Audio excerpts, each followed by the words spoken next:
Begini ya, sejarah Krilo. Ini sejarah ataupun riwayat Krilo ya. Ini memang alat tiup tunggal suku Rejang. Tidak ada di tempat lain ya. Ini alat tiup tunggal. Asalnya dulu ada seorang lelaki ya, namanya Patai Juangin. Tinggalnya di desa Tunggang ini juga, di pinggiran air Ketaun. Di sana sampai sekarang masih ada batu yang begitu lebar, tempat Patai Juangin mandi dan meletakkan mangkok apa? Kalau bilang kami Langia itu apa ya? Mangkok air jeruk untuk mandi. Jadi setiap hari dia mandi situ. Nah, sampai sekarang itu disebut batu Plangia Patai Juangin. Sampai sekarang. Cerita ini sudah lama dulu. Waktu ketika itu dia mandi, hanyut bambu, satu ruas bambu lewat dekat badannya. Di atasnya bertengger burung, seekor burung juit-juit. Jadi hanyut bambu itu ke lir. Setelah sampai di lir, bambu itu mudik lagi, hanyut lagi dekat badannya sedang mandi. Setelah sampai di lir, mudik lagi yang ketiga, hanyut. Patai Juangin ambil bambu ini lengkap dengan burung juit-juitnya. Karena dia biasa mainkan suling batang padi puput, dibuatlah perkiraan ini contohnya batang puput, dibuatlah lubang-lubang ini. Karena bahannya kurang menurut ukurannya, maka diambil ini. Apa ini? Ruasnya ini. Inilah yang jadi ciri. Sampai sekarang jadi cirinya Krilo. Setiap Krilo ada ruasnya ini. Karena kekurangan ukuran. Jadi setelah itu jadi, menurut orang dulu ya begitu memelas lagu ini. Ditiup oleh Patai Juangin. Rumahnya itu kebetulan di dekat pemandian sungai.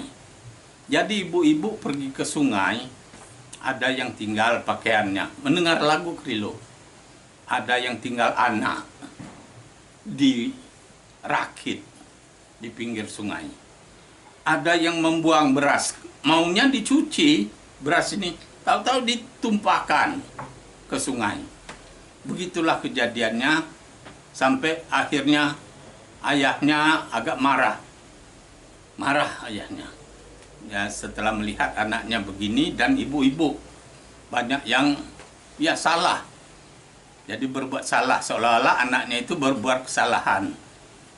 Jadi ketika Patai Juangin pergi main, Krilo ini dihancurkan oleh bapaknya. Dihancurkan, dibuang ke halaman, pinggir halaman ya. Jadi waktu Patai Juangin pulang, Krilonya nggak ada. Dicari. Ini pasti dibuang, dicari di halaman, ketemu Krilo itu sudah hancur. Untungnya ada minyak burung itu dulu, dibuat minyak burung juit-juit itu, diambillah minyak burung juit-juit itu, diurut bambu ini. Jadi nggak tahu bagaimana ya, bambu itu kembali bulat, kembali utuh menjadi Krilo. Setelah kejadian itu Patai Juangin meninggalkan rumah. Dia pergi. Tidak ada yang tahu ceritanya dia pergi. Pergi ke arah sana, masuk ke daerah Pinang Belapis. Dia duduk di sana meniup Krilonya. Konon air